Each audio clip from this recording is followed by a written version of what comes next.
ఓం శ్రీ మాత్రే నమః. అందరికీ నమస్తే అండి. Welcome back to Lakshmi home maker double nine ఛానల్కి స్వాగతం అండి. కొంతమంది సిస్టర్స్ కొన్ని డౌట్స్ అడుగుతున్నారండి. ఆ డౌట్స్ ఈ వీడియోలో క్లియర్ చేస్తాను. అక్క, మాకు ఇంతవరకు మార్గశిర లక్ష్మీవారాల పూజ కోసం మేము చెయ్యలేదు, అసలు చెయ్యలేదు. చేస్తే ఏమైనా అవుతుందా? ఇది ఆనవాయితీగా చేసుకోవాలని అడుగుతున్నారు.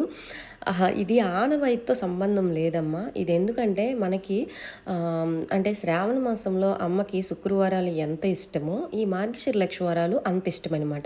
అమ్మకి ఆ శుక్రవారాలు ఎలా మనం పూజ చేసుకుంటామో అలాగే పూజ చేసుకోవడం అనమాట. అయితే కొంచెం నియమాలు వర్తిస్తాయి అనమాట. ఆ రోజు తలకి నూనె రాయడం కానీ, తల రుద్దడం కానీ, తల ఎరబోసుకొని ఉండడం కానీ, పిల్లలకు కొట్టడం కానీ, ఇలాంటివి ఆ కథలో అమ్మ చెప్తుంది కాబట్టి అలాంటి వాళ్ళ ఇంటికి ఎవరైతే అలా చేస్తారో వాళ్ళ ఇంట్లో నేను ఉండను అని కథలో క్లియర్గా చెప్తుంది కాబట్టి ఈ కథలో నియమాలు వర్తిస్తాయి అన్నమాట. అంతేనండి.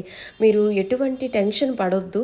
చక్కగా గుమ్మాల్ని చక్కగా అలంకరించుకొని గుమ్మాల దగ్గర దీపారాధన గోమయంతో అలికి, తులసి కోట దగ్గర గోమయంతో అలికి దీపారాధన, ఇంట్లో నెయ్యి దీపారాధన పెట్టి అష్టోత్తరాలు చదువుకొని కథ చదువుకోండి. మొదటి రోజు పులగం నైవేద్యం పెట్టండి. అంతేనండి. ఎటువంటి టెన్షన్ లేదు. అలాగే కొంతమంది ముత్తేదులకి ఇమ్మంటున్నారు అక్క, ఇవ్వొచ్చా అని అడుగుతున్నారు. అది మీ స్తోమత బట్టి ఇవ్వండి. లాస్ట్లో 4 వారాలు కంప్లీట్ అయిపోయిన తర్వాత పుష్యమాసంలో మీరు ఒక ముగ్గురికైనా తాంబూలం ఇస్తే మంచిదే కదమ్మా. ఇస్తే సరిపోతుంది, ఇవ్వకపోయినా మీ ఇష్టం అనమాట. అమ్మ దగ్గర తాంబూలం పెట్టినా సరిపోతుంది అనమాట.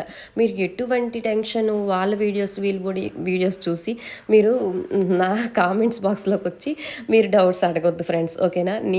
నేను గత 25 సంవత్సరాల నుంచి నాకు ఈ పూజల కోసం నాకు తెలుసండి. అంటే అమ్మ చేసేదనమాట ఈ మార్గశిర లక్ష్మీవారాలు. అమ్మ చేసేటప్పుడు కథ చదవడానికి నాకు ఏవుకుజావునే లేపేదనమాట. అప్పుడు నేను స్నానం చేసి కథ చదివేదాన్ని అనమాట. నాకు అంత ఇష్టం అనమాట ఈ మార్గశిర లక్ష్మీవారాలు. అయితే కొంచెం చలికి భయపడేదాన్ని, లేసేదాన్ని కాదనమాట. ఓకేనా?